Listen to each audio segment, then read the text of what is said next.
Olá, seja bem-vindo a mais um episódio do Manchete Podcast. No programa de hoje eu recebo aqui para um bate-papo Maicon Maciel, que é presidente do PCdoB e também agora presidente da federação com o PT e com o PV. E a quem desde já agradeço pela participação. Obrigado, Maicon. Arnaldo, eu que agradeço o convite. Primeiro, dizer que espaços como esse são importantes para a gente colocar e discutir um pouco de política municipal, nacional, e agradecê-lo aí pelo convite. Maicon, vamos começar com a pedreira logo. Você, presidente do PCdoB, num país que ser chamado de comunista virou quase xingamento. É difícil isso aqui em Campos também, que tem um perfil conservador?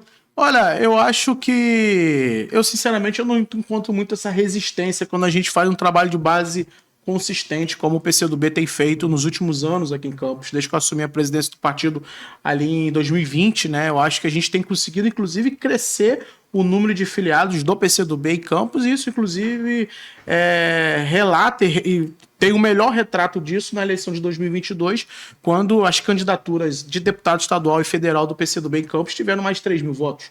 Então, assim, eu acho que esse estigma, né? Eu acho que Campos teve 100 mil votos para Lula, por exemplo. Então, assim, quando a gente faz um trabalho real de debate com a população, é claro que tem os radicais, né? Mas quando o debate é sério e é bem feito, as pessoas entendem muito bem.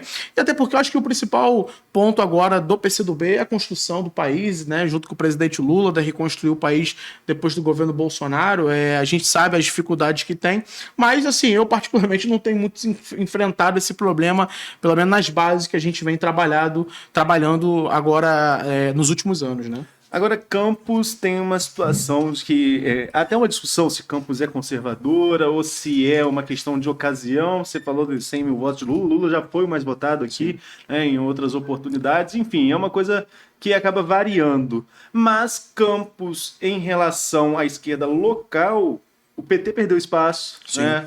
Não tem cadeira na Câmara. É uma eleição de reconstrução para a federação, não só para o PT, para a federação. Como que vocês estão reestruturando o partido para esse momento? Não, acho que colocar que Campos é um retrato interessante do país. Eu acho que desde o início do Império, na verdade, a gente pegar o próprio movimento abolicionista em Campos sempre foi muito potente, né? José do Patrocínio, Carlos de Lacerda, diversas figuras importantes naquele momento de uma luta importante. Ao mesmo tempo, do outro lado, você tinha setores conservadores também muito fortes que defendiam a manutenção da escravatura. Campos teve movimentos importantes pela contra a ditadura militar, movimentos importantes pela redemocratização do país. Então, assim, Campos, inclusive, na campanha de 2020, de 2014, Dilma foi a mais votada e Marina foi a segunda mais votada.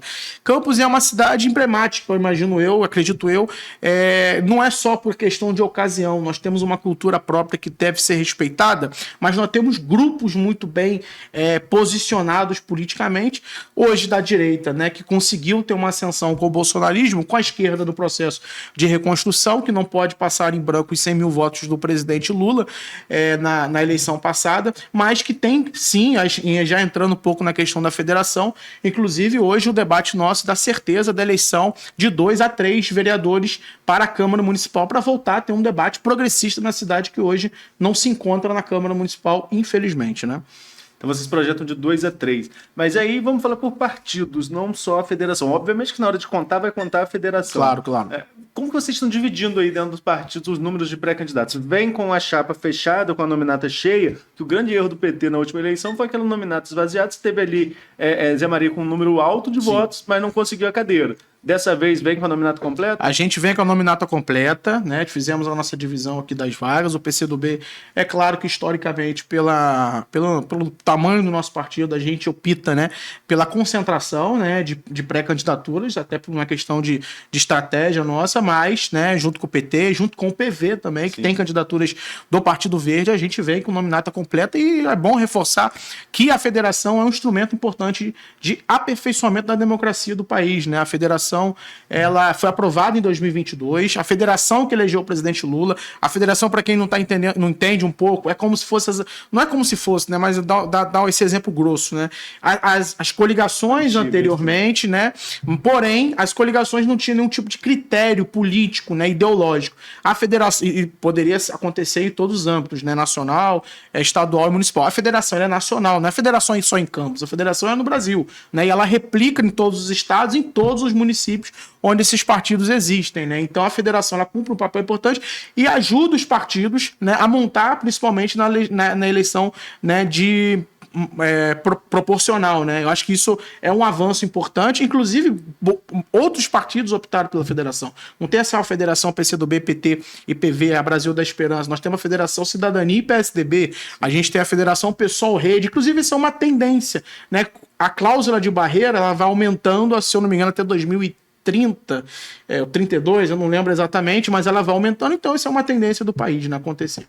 Agora você falou sobre o PSOL Rede, o PSOL Rede ele já tem até um pré-candidato a prefeito também, daqui a pouco vamos falar sobre o pré-candidato do prefeito do PT, que as pessoas cobram, Sim. que tem a definição de um nome, mas a Rede vem ali com o Fabrício Lírio como pré-candidato, e tem a professora Natália, que foi uma candidata bem votada na eleição de 2020, que era um nome que dizem que a federação queria trazer para o seu grupo. Teve conversa mesmo com a Natália, não avançou a conversa, você não participou. O que aconteceu? Olha, eu posso dizer que é o seguinte, a Natália, ela tem o espaço dela no partido dela, né, o PSOL, a gente respeita, eu até brinco muito com ela, que ela, se tivesse uma premiação pós-eleição, ela teria vencido o prêmio Revelação de 2020, né, com uma boa colocação. Claro que a conversa com o PSOL e com a Rede, elas continuam, né, por uma aliança futura do campo progressista na cidade, é uma possibilidade, mas eu acho que tem muita coisa a acontecer, a gente respeita a colocação do Fabrício Lírio como pré-candidato a prefeito. Acho que isso é importante, é salutar o debate, fomentar, mas a gente sabe que o debate vai avançando e vai afunilando algumas coisas também para o futuro e pode ser uma possibilidade de uma aliança na frente, sim, né? Mas as conversas ainda estão acontecendo e eu acho que tem capacidade de avançar um pouco mais. Então há uma possibilidade de composição ainda com essa federação? Sim, há uma possibilidade. Existem conversas hoje nesse sentido que podem se aprofundar, imagino eu que em breve nesse caminho aí de uma composição, de uma coligação, né? Podemos dizer, porque os partidos podem coligar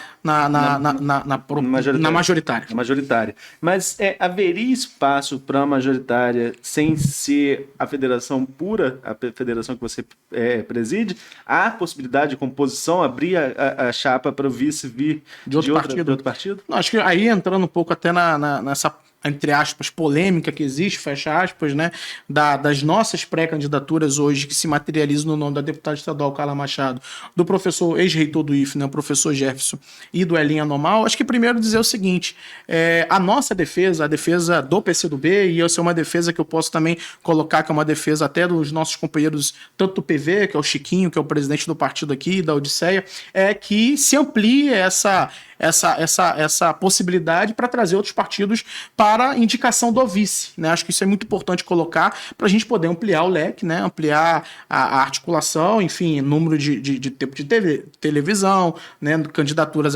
de vereadores, né? Nominatas, enfim, então isso é uma possibilidade e isso é muito importante construir, mas também a gente tem um entendimento aí, falando pelo PCdoB, de que, até porque isso é um exemplo nacional, que caso isso não aconteça, né? Você tem dentro da campanha majoritária de um partido e o vice de outro partido, mesmo dentro da federação. A primeira posição nossa é ampliar para outros partidos fora da federação. Se isso não ocorrer, que isso seja feito, essa redistribuição de forma interna dentro dos partidos da federação.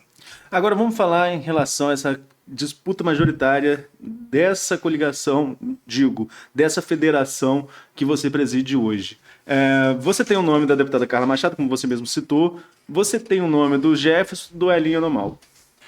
Qual é o limite para a federação para definir este é o nome do nosso pré-candidato ou da nossa pré-candidata a prefeita de Campos? Arnaldo, primeiro de falar sobre critério. Eu acho que tem um critério que é muito importante que se chama conhecimento em urna, né? Eu acho que hoje, o nosso plano A, nossa principal opção é a candidatura da deputada estadual, a pré-candidatura, né, da deputada estadual Carla Machado, com uma possibilidade real, né? Eu acho que isso é dado já em diversos debates que ela tem, tanto é que ela chegou a 18% na última pesquisa eleitoral, sem sequer ainda se colocar ela mesma como pré-candidata no jogo eleitoral, com chances reais. Eu acho que isso é um critério importante, né, de números. Eu acho que política, é claro que política é uma ciência humana, mas quando a gente fala de eleições tem muita matemática nesse jogo. Então, o know-how que a Carla passa é importante, inclusive para puxar essa nominata, né, para garantir a eleição dessa bancada que eu te disse na Câmara de Vereadores, que seria um ponto importante, e principalmente de demarcar um segundo turno que viabiliza com a pré-candidatura da Carla Machado e também, quem sabe, vencer, né, uma possibilidade real de ganhar no segundo turno do prefeito Vladimir, que eu acho que acredito que seja possível com o nome da Carla Machado entrando no páreo de vez. Eu acho que dizer o seguinte, esse debate de quem vai ser ou não vai ser, né, é um debate que a federação ainda vai se fechar para debater isso. A gente ainda não chegou a esse limite, como você colocou, né, mas hoje a nossa defesa enfática é da pré-candidatura da Carla Machado como maior possibilidade, né, real, né, porque você pode entrar no jogo político para ganhar ou para marcar posição, né? Hoje a gente enxerga a pré-candidatura da Carla como possibilidade real, não só de chegar no segundo turno, como vencer as eleições. Eu acho que isso é um ponto importante. E aí volta, né? Caso isso não ocorra, que a gente nem vem entrar nesse mérito, porque justiça é questão de advogado, eles que têm que resolver, até porque a justiça, na verdade, ela não disse que sim nem que não, pelo menos por caso da Carla, né? Porque a justiça ela responde de forma genérica, que não é o caso exatamente dela. O caso dela é um caso mais pontual e que existe, inclusive, juristas, né, que defendem aí que é possível sim. Então, a federação vai se fechar, vai discutir esses nomes, né, mas no momento a nossa posição é da Carla ser a nossa principal nome na sua pré-candidatura para a gente visualizar isso. Há possibilidade de Carla ser lançada pré-candidata e retirar lá no limite, caso não consiga? Isso é uma coisa que vocês trabalham? Eu acredito que não. Eu acho que isso, até pelo perfil da Carla. Sim. Pelo respeito pela sua história, ela foi prefeita 4 vezes da sua cidade, foi vereadora, hoje é deputada estadual, então isso é fora, pelo menos nos nossos debates, é fora de cogitação, até pelo respeito à história dela, tudo que ela construiu. Eu acho que não é algo, inclusive, que nem ela se sentiria confortável para fazer. Então, assim, a nossa pré-candidatura é uma pré-candidatura para valer. Então, assim, e nós vamos brigar até o fim para garantir essa viabilidade jurídica e eleitoral para Carla. E como que está a questão da viabilidade jurídica? Vocês já acionaram o próprio PT? O que você tem de informação em relação à situação jurídica da Carla? Só para deixar claro para quem acompanha a gente, a ex-prefeita de São João da Barra e hoje deputada estadual Carla Machado estaria impedida, segundo alguns juristas, devido à tese chamada de tese do prefeito itinerante, já que ela foi reeleita prefeita de São João da Barra no último pleito municipal. E a lei impede que você seja reeleito pela terceira vez, assim, consecutiva, a prefeito da sua cidade ou até mesmo de qualquer outra cidade. Você não pode tentar a terceira vez um cargo de prefeito consecutivo. Mas o caso de Carla, como você coloca, alguns juristas dizem que é atípico porque, no caso da ex-prefeita Carla Machado, ela renunciou na metade do mandato e venceu uma eleição geral como deputada estadual, como todos nós sabemos. Hoje ela é deputada estadual, um cargo acima, nível estadual. A dúvida é se contaria essa renúncia, né, a última eleição que ela disputou, ou se seria a eleição municipal. Esse é o ponto que ainda não se tem ainda uma decisão da justiça. Mas em que pé está a questão de perguntar isso à justiça? O PT já acionou? A federação já acionou? Quem vai acionar? Na verdade, essa consulta ela já foi feita, estamos esperando, na verdade, a resposta. E, como eu falei, essa questão jurídica é uma questão que os advogados vão resolver, né? E a gente espera que o mais breve possível, né, tenha esse resultado, né? Se tem essa resposta sobre essa questão da Carla, devido a essa questão, mas a princípio dos 3 nomes que é colocado, a gente respeita plenamente, é claro, a posição do professor Jefferson, que foi um bom gestor no IFE, né? Fez uma boa gestão, que saiu, se coloca o seu nome, tá certo, tem que colocar seu nome também, assim como do sindicalista ali anormal, são candidaturas também que são colocadas, são postas, mas até esse momento a gente trabalha, principalmente, falando aqui pelo PCdoB, essa questão da candidatura da Carla. Acho que isso é uma questão que o tempo logo vai responder e eu acredito firmemente, né, da possibilidade da Carla, sim, ser liberada pela justiça justiça e colocar a sua campanha na rua. Ela deu até uma entrevista para você agora, bem recentemente, né, bem animada, inclusive, né, deu agora recentemente em um outro canal de comunicação com o irmão. Eu acho que isso é uns demonstrativos importantes que logo a gente vai ter uma definição positiva. Não, e é até bom a gente falar sobre esse assunto, né, que a questão de Carla não é um impedimento eleitoral, ela não está impedida por estar inelegível, digamos, não é essa a questão. A inelegibilidade dela seria temporária pelo fato de ela ter sido reeleita prefeita, e essa é uma discussão para os juristas. Mas vamos continuar falando sobre a disputa Prefeitura de Campos, mas sobre outras perspectivas. Você falou da certeza de um segundo turno com Carla. E sem Carla, você acha que seria mais difícil no segundo turno? Olha, sem Carla, aí é um Everest para se encaminhar, né? Eu acho que o Vladimir, ele eu acho que o Vladimir ele tem muita sorte, na verdade. Primeiro porque o nível dele de avaliação ao governo anterior, a população, quando faz a comparação entre o governo Vladimir e o governo anterior, isso ajuda muito ele no capital eleitoral. Eu acredito também que ele bateu o teto dele, ele não consegue mais crescer, nas pesquisas eleitorais isso tem se demonstrado, que eu acredito que agora é uma questão de demonstrar à população de Campos, né, os absurdos que acontecem na cidade, né? Eu acho que mostrar não, a população sabe, mas acredito que fomentar isso mais politicamente é um ponto importante, né, que o prefeito hoje nada, de uma certa forma, sem uma oposição tão bem organizada em relação às denúncias, né? Eu acho que isso é uma coisa importante para se colocar, né? O prefeito já tem está no seu 4º ano de mandato, não tem um sistema público de transporte que funcione na cidade, né? Na verdade, ele tenta implementar um modelo do antigo prefeito, que é o sistema de terminais que a população de Campos, na sua maioria, reprovou, né? Enfim, foi buscar, inclusive, agora um empréstimo, um recurso do governo federal para tentar salvar o transporte de Campos, né? Um novo sistema de transporte, mesmo com dinheiro em caixa. A saúde de Campos não funciona, aí não basta ir no HGG ou no Hospital São José, no Ferreira Machado, às vezes falta insumos básicos, né? A educação de Campos não anda bem, a cultura de Campos não anda bem, né? Tem vários problemas no setor cultural, a gente tem um Palácio da Cultura há mais de 10 anos fechado e o Vladimir está terminando o mandato, porque não dá para colar a imagem do preciso de mais 4 anos de governo para fazer as coisas. Ué, você teve seus primeiros 4 anos para fazer. Então, assim, o Vladimir, eu acredito que ele vai enfrentar muita dificuldade. Eu dou como certo a Carla no segundo turno, porém, sem a Carla, voltando para sua pergunta, sem a Carla como candidato, fica um pouco mais difícil, porque falta essa figura como ela, que tem experiência, que é reconhecida na população, que tem um know-how importante nesse sentido. Mas, né, com todos os problemas que o governo tem, eu acho que fica mais difícil, mas não é impossível, né? Fica só um pouco mais distante, mas não é impossível, e a prefeitura tem muitos problemas, eu acho que é preciso se colocar, e as pessoas estão vendo isso, estão vivendo isso nas ruas. Eu acho que é um ponto importante que a gente tem que lembrar sempre. Você como a gente ressaltou aqui várias vezes, a federação ela é composta pelo PT, PV e PCdoB. O PT hoje está no governo, Lula chegou também fazendo parte dessa federação. Hoje, qual seria o papel do Lula numa possível candidatura do PT em Campos? Gilberto teve aqui, Gilberto Gomes, pré-candidato a vereador e secretário de comunicação do partido, e disse que está tentando encaminhar uma agenda do Lula aqui em Campos para tentar alavancar votos para essa candidatura, seja qual for o nome que esteja ali à disposição do eleitor. E você, qual é a sua análise? Numa cidade que as pesquisas ainda mostram que há uma resistência ao PT, a presença de Lula ajudaria, atrapalharia? Qual é a sua visão?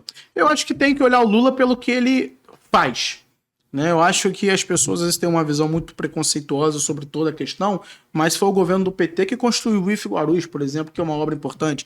É o governo do PT que está garantindo recursos, inclusive, para o transporte da cidade, dada a incapacidade do prefeito de resolver um problema que é municipal, né? Tá lá o Vladimir gravando vídeo com parlamentares do PT, para que, inclusive, ele faz questão de reconhecer que é o grande calcanhar da Prefeitura de Campos, né? Então, assim, a gente tem um debate importante, né, sobre essa questão do Lula. O Lula ajuda, sim, como eu falo, teve 100 mil votos na cidade de Campos, apesar de ter grupos ainda radicais, mas eu acredito também que tem muitas pessoas viraram. Você tem um eleitorado, por exemplo, que é usuário, por exemplo, do sistema, né, dos programas sociais do governo, que muitos, inclusive, votaram no Bolsonaro exatamente por um terrorismo que foi feito ali, que aquilo ia acabar, né? Geralmente, em períodos eleitorais, se faz terrorismo. Se fulano foi eleito, vai acabar com isso. Se ciclano, vai acabar. E quando tem uma continuidade, inclusive, do Bolsa Família, que continua, inclusive, foi ampliado, né, os valores. Então, assim, são coisas importantes para se colocar. Eu acho que o presidente Lula ajuda, e ajuda muito,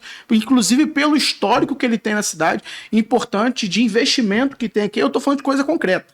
Eu não tô falando de... Se for perguntar pro campista o que o presidente Bolsonaro fez em Campos, eu espero uma coisa. O que ele fez, de fato, em Campos? Assim, construiu algum hospital? Construiu alguma creche? Alguma universidade? Eu não vi, pelo menos, né? Então, assim, eu acho que isso é importante colocar e o presidente Lula tem entregas importantes aqui na nossa cidade. Michael, nosso bate-papo vai chegando ao final. A gente falou um pouco, mas bem rapidamente, sobre a questão da corrida à Prefeitura de Campos. Para a gente concluir, eu queria só que você falasse de maneira resumida como que você tem visto esta estratégia da oposição de ampliar o número de candidatos. Você tem a delegada Madeleine, que é um partido forte, que é a União Brasil. Você tem o Magal, com uma pré-candidatura lançada. O Thiago Rangel, com pré-candidatura. O apóstolo Luciano esteve aqui, pré-candidato pelo PSDB. Eu já citei na nossa conversa o Fabrício Lírio também como pré-candidato. Enfim, acho que não esqueci ninguém, mas Clodomir Crespo, também pré-candidato pelo Democracia Cristã. Enfim, são vários pré-candidatos. A gente vai falando, vai lembrando demais. Alexandre Buchaú, também pré-candidato pelo Tem na federação, tem 3, só na federação. Mas é um só, sai um só. Exatamente. Mas esse número maior de pré-candidaturas sendo lançadas agora, como você falou, pode afunilar lá na frente e acontecer algumas composições. Mas qual a sua avaliação sobre essa estratégia de espraiar candidatos? Eu acho que a minha avaliação, na verdade, é o seguinte: isso demonstra uma certa insatisfação que existe hoje com quem está no poder.